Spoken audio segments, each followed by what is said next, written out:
Hi friends, welcome back to Maitri's cooking and creations. ಇವತ್ತು Sunday ಅಂದ ತಕ್ಷಣ ಬೆಳಗ್ಗೆಯಿಂದನೂ ಲೇಟಾಗಿಬಿಡುತ್ತೆ, ಎದ್ಕೊಳ್ಳೋದು ಲೇಟಾಗುತ್ತೆ, ತಿಂಡಿ ಊಟ ಎಲ್ಲನೂ ಲೇಟಾಗಿಬಿಡುತ್ತೆ. ನಾನು ಇವತ್ತು ಬೆಳಗ್ಗಿನ ತಿಂಡಿಗೆ ಜೋಳದ ರೊಟ್ಟಿಯನ್ನು ಮಾಡೋದಕ್ಕೆ ಅಂತ ಜೋಳದ ಹಿಟ್ಟನ್ನು ಕಾಯಿಸಿ ಇಟ್ಕೊಂಡಿದ್ದೀನಿ. ಹಾಕಿ ಒಂದು ಸೈಡ್ ಡಿಶ್ ಬೇಕಲ್ವ, ಅದಕ್ಕೋಸ್ಕರ ನಾನಿಲ್ಲಿ ಸಿಂಪಲ್ಲಾಗಿ ಏನನ್ನು ರುಬ್ಬೋದನ್ನೇ ಮಾಡಬೇಕು ಅಂದ್ಕೊಂಡು ನಾನು ಈರುಳ್ಳಿ ಬೆಳ್ಳುಳ್ಳಿ ಬೇಳೆಗಳನ್ನೆಲ್ಲ ಹಾಕಿ ಒಗ್ಗರಣೆನ ಮಾಡಿಕೊಂಡೆ. ಅದಕ್ಕೊಂದು ಆಲೂಗಡ್ಡೆಯನ್ನು ಹೆಚ್ಚಿ ಹಾಕಿದೆ. ಈರುಳ್ಳಿ ಬೆಳ್ಳುಳ್ಳಿ ಫ್ರೈ ಆದ ನಂತರ ಇವಾಗ ಸ್ವಲ್ಪ ನೀರನ್ನು ಹಾಕಿ ಆಲೂಗಡ್ಡೆ ಬೇಯಿಸ್ಲಿಕ್ಕೆ ಇಟ್ಕೋತಾನೆ. ಇದಕ್ಕೆ ನಾನು ಹಸಿ ತೆಂಗಿನಕಾಯಿ ತುರಿ ಆಗಲಿ ಬೇಳೆ ಆಗಲಿ ಏನನ್ನು ಸೇರಿಸ್ತಾ ಇಲ್ಲ, ರುಬ್ಬದೇನೆ ಮಾಡ್ತಾ ಇರುವಂಥ ಗ್ರೇವಿ. ಇದು ತುಂಬ ಸಿಂಪಲ್ಲಾಗಿ ಮಾಡುವಂಥದ್ದು.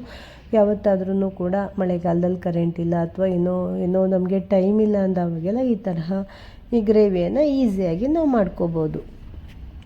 ಹಾಗೆ ನಾನು ಮಧ್ಯಾಹ್ನ ಊಟ ಕೂಡ ಏನೇನು ಮಾಡಿದೆ ಮತ್ತು ಇವತ್ತು ಸಂಡೇ ಏನೇನು ಕೆಲಸ ಮಾಡಿದೆ ಅನ್ನೋದನ್ನೆಲ್ಲವನ್ನು ಇವತ್ತಿನ ವಿಡಿಯೋದಲ್ಲಿ ನಿಮ್ಮ ಜೊತೆ ಶೇರ್ ಮಾಡ್ಕೋತಾ ಇದ್ದೀನಿ. ಇವಾಗ ಆಲೂಗಡ್ಡೆನೂ ಬೆಂದ ನಂತರ ನಾನಿಲ್ಲಿ ಒಂದು 2 ಚಮಚದಷ್ಟು ಕಡಲೆ ಹಿಟ್ಟನ್ನು, ಹಸಿ ಕಡಲೆ ಹಿಟ್ಟನ್ನೇ ನಾನು ನೀರಿನಲ್ಲಿ ಚೆನ್ನಾಗಿ ಮಿಕ್ಸ್ ಮಾಡಿಕೊಂಡು ಈ ಬೆಂದಂಥ ಆಲೂಗಡ್ಡೆಗೆ ಸೇರಿಸ್ಕೋತಾ ಇದ್ದೀನಿ. ಹಾಗೆ ಒಂದು ಸ್ವಲ್ಪ ನೀರನ್ನು ಕೂಡ ಸೇರಿಸ್ಕೋತೀನಿ, ನಮಗೆ ಎಷ್ಟು ಹದಕ್ಕೆ ಬೇಕು ಗ್ರೇವಿ ಆ ಹದಕ್ಕೆ. ನಂತರ ನಾನಿಲ್ಲಿ ರುಚಿಗೆ ತಕ್ಕಷ್ಟು ಉಪ್ಪು ಮತ್ತು ಖಾರಕ್ಕೆ ನಾನಿಲ್ಲಿ ಸೂಜಿ ಮೆಣಸು ಅಂದರೆ ಗಾಂಧಾರಿ ಮೆಣಸಿನ ಪೌಡರನ್ನು ಸೇರಿಸಿದ್ದೀನಿ. ನೀವು ಹಸಿಮೆಣಸನ್ನು ಹಾಕ್ತೀರಿ ಅಂತಾದರೆ ಒಗ್ಗರಣೆ ಮಾಡೋ ಹೊತ್ತಿಗೆ ಹಸಿಮೆಣಸನ್ನು ಹಾಕ್ಕೊಳ್ಬೋದು. ಕೊನೆಯಲ್ಲಿ ಕೊತ್ತಂಬರಿ ಸೊಪ್ಪನ್ನು ಕೂಡ ಸೇರಿಸ್ಕೋಬೋದು. ನಾನು ಕೊನೆಯಲ್ಲಿ ಸ್ವಲ್ಪ ಲಿಂಬು ರಸವನ್ನು ಕೂಡ ಸೇರಿಸಿದ್ದೀನಿ. ಇವಾಗ ಜೋಳದ ರೊಟ್ಟಿಯನ್ನು ಮಾಡ್ಕೊಂಡ್ಬಿಡೋಣ. ಜೋಳದ ರೊಟ್ಟಿ ಸೈಡಿಗೆಲ್ಲ ಈ ಥರ ಒಡೆಯುತ್ತೆ ಅಂದರೆ ಈ ಥರ ಸೈಡಿಗೆಲ್ಲ ಕಟ್ಟಿಕೊಂಡು ನಂತರ ರೊಟ್ಟಿಯನ್ನು ಲಟ್ಟಿಸಿದ್ರೆ ಸೈಡೆಲ್ಲ ಯಾವ ಥರನೂ ಓಪನ್ ಆಗಲ್ಲ, ಚೆನ್ನಾಗಿ ಬರುತ್ತೆ. ಯಾಕೆಂದರೆ ನಮಗೆಲ್ಲ ಈ ತರಹ ಲಟ್ಟಿಸಿ ಮಾಡೋದೇ ಆಗುತ್ತೆ. ಉತ್ತರ ಕರ್ನಾಟಕದವ್ರ ಥರ ಕೈಯಲ್ಲಿ ತಟ್ಟೋದಕ್ಕೆ ಬರಲ್ಲ. ಆವಾಗ ಈ ಥರ ಮಾಡಿ ನಾವು ಜೋಳದ ರೊಟ್ಟಿಯನ್ನು ಮಾಡ್ಕೋಬೋದು. ನೋಡಿ ಎಷ್ಟು ತೆಳ್ಳಗೆ ಲಟ್ಟಿಸಾಗಿದೆ ಅಂತ. ಇವಾಗ ಇದು ಕೂಡ ನೋಡಿ ಚೆನ್ನಾಗಿಯೂ ಕೂಡ ಬೆಂದಿರುತ್ತೆ, ಈ ಥರ ಉಬ್ಕೊಂಡು ಬೆಂದಿರುತ್ತೆ. ಈ ಥರ ಆಗಿ ಜೋಳದ ರೊಟ್ಟಿ, ಸಾಫ್ಟ್ ಆದಂತಹ ಜೋಳದ ರೊಟ್ಟಿ ಕೂಡ ರೆಡಿ ಆಗುತ್ತೆ. ನೀವು ಯಾವ ಥರ ಜೋಳದ ರೊಟ್ಟಿಯನ್ನು ಮಾಡ್ತೀರಾ, ಇದೇ ವಿಧಾನದಲ್ಲಿ ಮಾಡ್ತೀರಾ ಏನು ಅಂತ ಖಂಡಿತ ಕಾಮೆಂಟಲ್ಲಿ ಹೇಳಿ.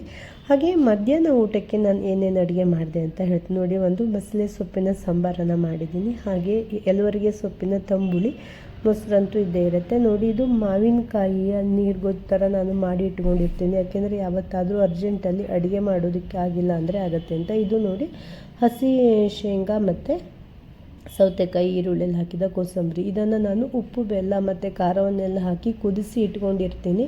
ಇದು ಸುಮಾರು ದಿನಗಳ ಕಾಲ ಇರುತ್ತೆ. ಊಟಕ್ಕೆಲ್ಲ ನಂಚ್ಕೊಳ್ಳೋದಕ್ಕೆ ತುಂಬ ಚೆನ್ನಾಗಿ ಆಗುತ್ತೆ. ಪಲ್ಯ ಮಾಡಲಿಲ್ಲ ಅಂದಿವನ್ನೆಲ್ಲ ಇದನ್ನು ನಾವು ಊಟಕ್ಕೆ ಹಾಕ್ಕೊಂಡು ಊಟವನ್ನು ಕೂಡ ಮಾಡ್ಬೋದು. ತುಂಬ ಚೆನ್ನಾಗಾಗತ್ತೆ ಅಂತ ನಾನು ಆಲ್ರೆಡಿ ಹೇಳಿದೆ ಅಲ್ವಾ. ಇವಾಗ ನೋಡಿ ನಾವು ಬೆಳಗ್ಗೆ ತಿಂಡಿಯನ್ನೆಲ್ಲ ತಿಂದ ನಂತರ ಇಲ್ಲಿ ನಮ್ಮ ಗಾರ್ಡನ್ನಿಗೆ ಬಂದಿದ್ವಿ. ಗಾರ್ಡನ್ನಲ್ಲಿ ಕ್ಲೀನ್ ಮಾಡ್ಕೊಳ್ಳೋದು ಅಂದರೆ ಸಂಡೇನೇ ನಾನು ಜಾಸ್ತಿ ಮಾಡ್ಕೋತೀನಿ. ಇದು ಮೋಸ್ಟ್ಲಿ ನಾನು ಅಂದ್ಕೊಂಡಿದ್ದೀನಿ ಯಾವುದೋ ಒಂದು ಒಳ್ಳೆ ಬಳ್ಳಿ ಅಂತ.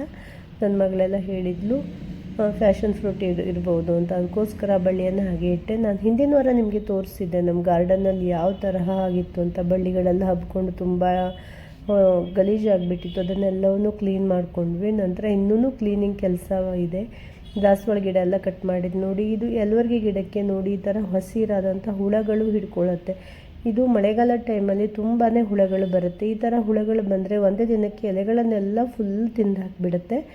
ಅದಕ್ಕೋಸ್ಕರ ಗಿಡಗಳನ್ನೆಲ್ಲ ನೋಡಿ ಕ್ಲೀನ್ ಮಾಡ್ಕೋತಾ ಇದ್ದೀನಿ. ನಂತರ ಎಲವರ್ಗೆ ಚೆನ್ನಾಗಿರುವಂಥ ಸೊಪ್ಪನ್ನೆಲ್ಲ ತೊಗೋತಾ ಇದ್ದೀನಿ. ಈ ಎಲವರ್ಗೆ ಸೊಪ್ಪಿನಿಂದ ಏನಾದರೂ ಒಂದು ಅಡುಗೆ ಮಾಡೋಣ ಇವತ್ತು ಅಂತ. ಹಾಗೆ ಬಸಳೆ ಸೊಪ್ಪು ಕೂಡ ತುಂಬ ಚೆನ್ನಾಗಾಗಿತ್ತು. ನಾರ್ಮಲಾಗಿ ಬಳ್ಳಿಯಲ್ಲಿ ಆಗುವಂಥ ಬಸಳೆ, ಇದನ್ನು ಕೂಡ ನಾನು ಸ್ವಲ್ಪ ಕಟ್ ಮಾಡ್ಕೋತಾ ಇದ್ದೀನಿ. ಇದರಿಂದನೂ ಅಡುಗೆ ಮಾಡೋಣ ಅಂತ. ನಾವು ಈ ಥರ ಸೊಪ್ಪುಗಳನ್ನೆಲ್ಲ ಕಟ್ ಮಾಡ್ತಾಯಿದ್ರೆ ಅವು ಚೆನ್ನಾಗಿ ಚಿಗುರು ಹೊಡೆದು ಮತ್ತೆ ಸೊಪ್ಪಾಗತ್ತೆ. ಹಾಗೆ ನೋಡಿ ಈ ಮುಂಬೈ ಬಸಳೆ, ಮುಂಬೈ ಗೋಳಿ, ನೆಲಬಸಳೆ ಹೇಳುವಂಥ ಈ ಸೊಪ್ಪು ಕೂಡ ತುಂಬಾ ಬೆಳೀತಾ ಇದೆ ಎಲ್ಲ ಕಡೆಯೂ. ಇದು ಒಂದು ಸಲ ಬೀಜ ಬಿದ್ದರೆ ಅದರ ಗಿಡ ಆಗ್ತಾನೆ ಇರುತ್ತೆ. ಈ ಸಾಂಬಾರು ಸೊಪ್ಪು ಕೂಡ ಇತ್ತು, ಬಟ್ ಇವತ್ತೇನು ಮಾಡೋದು ಬೇಡ ಅಂತ ಅಂದ್ಕೊಂಡೆ. ಈ ನೆಲಬಸಳೆಯನ್ನು ನೋಡಿ ಎಲ್ಲ ಕಡೆಯೂ ದೊಡ್ಡ ದೊಡ್ಡಾಗಿರೋದೆಲ್ಲ ಪಾಟ್ನಿಂದ ಕಿತ್ಕೊಂಡು ಇಷ್ಟೊಂದೆಲ್ಲ ಸೊಪ್ಪು ಸಿಕ್ತು ಇವತ್ತು. ಇಷ್ಟೊಂದೆಲ್ಲ ಸೊಪ್ಪನ್ನು ಏನು ಮಾಡೋದು, ಕ್ಲೀನ್ ಮಾಡೋದಕ್ಕೇ ತುಂಬಾ ಟೈಮ್ ಬೇಕಾಗಿಬಿಡುತ್ತೆ. ಎಲ್ಲವನ್ನೂ ಕ್ಲೀನ್ ಮಾಡಿಕೊಂಡೆ. ಕ್ಲೀನ್ ಮಾಡೋ ತನಕನೇ ತುಂಬ ಟೈಮ್ ಆಗಿಬಿಡ್ತು. ಅದಕ್ಕೋಸ್ಕರ ಇವತ್ತು ಈ ಸೊಪ್ಪಿನ ಪಲ್ಯ ಮಾಡಬೇಕು ಅಂತ ನಾನು ಮೊದಲು ಕುಕ್ಕರ್ನಲ್ಲಿ ಹಾಕ್ಕೊಂಡು ನಂತರ ಬಿಟ್ಬಿಟ್ಟೆ.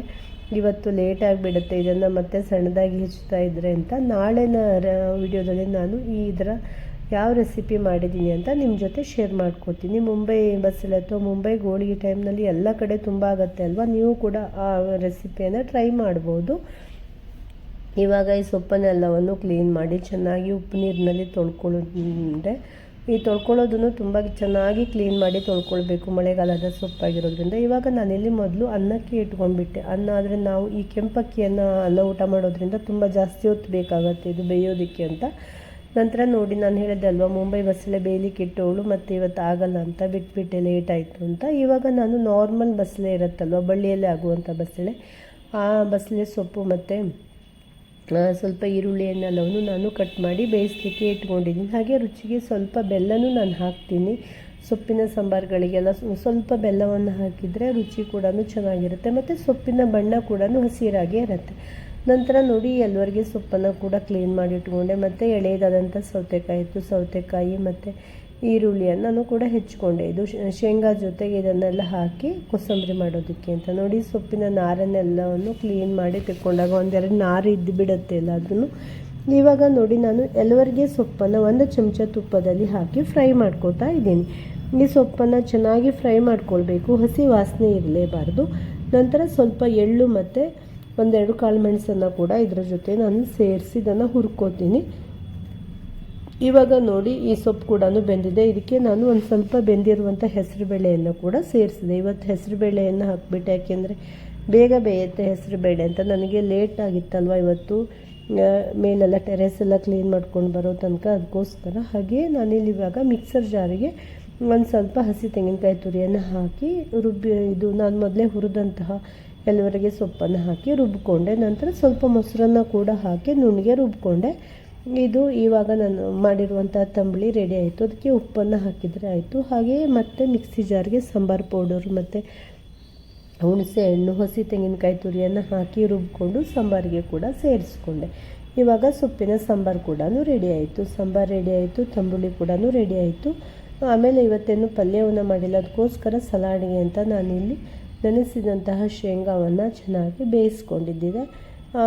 ಬೆಂದಂತಹ ಶೇಂಗಕ್ಕೆ ನಾನು ಸೌತೆಕಾಯಿ, ಈರುಳ್ಳಿ ಮತ್ತು ಉಪ್ಪು ಮತ್ತು ಸ್ವಲ್ಪ ಲಿಂಬು ರಸವನ್ನೆಲ್ಲವನ್ನು ಸೇರಿಸ್ಕೊಂಡು ಕೋಸಂಬರಿಯನ್ನು ಕೂಡ ರೆಡಿ ಮಾಡಿಕೊಂಡು, ಇವಾಗ ನೋಡಿ ಮಧ್ಯಾಹ್ನದ ಅಡುಗೆ ಎಲ್ಲ ರೆಡಿ ಆಗಿಬಿಡ್ತಲ್ವ. ಇವತ್ತು ನೋಡಿ, ನನಗೆ ಪಲ್ಯ ಮಾಡೋದಕ್ಕೆ ಟೈಮೇ ಇಲ್ಲಾಗಿತ್ತು.